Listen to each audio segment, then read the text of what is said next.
Sir ನಮಗೆ ಬೇಕಾದದ್ದನ್ನ ಹೇಗೆ ಪಡ್ಕೊಳ್ಳೋದು? ತುಂಬಾ ಸಿಂಪಲ್ ಇದೆ. ಇವಾಗ ನಿಮಗೆ ಏನಾದರೂ ಬೇಕು ಅಂತ ಹೋಟೆಲ್ಗೆ ಹೋದಾಗ ಏನು ಮಾಡ್ತೀರಾ? ಆರ್ಡರ್ ಕೊಡ್ತೀರಾ. ಆರ್ಡರ್ ಕೊಟ್ಟು ಏನು ಮಾಡ್ತೀರಾ? ಸುಮ್ಮನೆ ಅದು ಬರೋವರೆಗೂ ವೆಯ್ಟ್ ಮಾಡ್ತೀರಾ. ಅಲ್ಲಿವರು ನಿಮ್ಮ ಮುಂದೆ ಏನಿರುತ್ತೆ ಅದನ್ನು ಎಂಜಾಯ್ ಮಾಡ್ತೀರಾ. ಕನ್ವರ್ಸೇಷನ್ ಆಗಿರ್ಬೋದು, ಅಥವಾ ಏನಾದರೂ ಪ್ರೀ ಆರ್ಡರ್ ಮಾಡಿದ್ರೆ ಅದನ್ನು ತಿಂತಿರ್ತೀರಾ. ಕರೆಕ್ಟ್?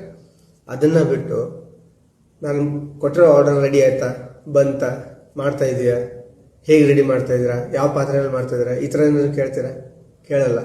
ರೈಟ್? ಅದು ಅಲ್ಲದೆ ನಿಮ್ಮ ಅಕ್ಕಪಕ್ಕ ಕೂತಿರ್ತಾರಲ್ಲ, ಅವ್ರು ಏನೇನು ಮಾಡ್ತಿದ್ದಾರೆ ಅಂತ ನೋಡ್ತೀರಾ?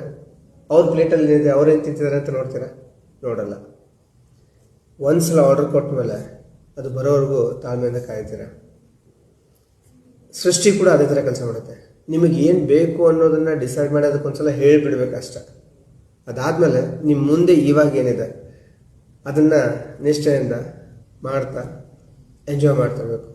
ನಿಮಗೇನು ಬೇಕು ಅದು ಅದರದೇ ಆದಂಥ ಟೈಮಿಗೆ ಸರಿಯಾಗಿ ನಿಮ್ಮವರೆಗೂ ಬಂದೇ ಬರುತ್ತೆ.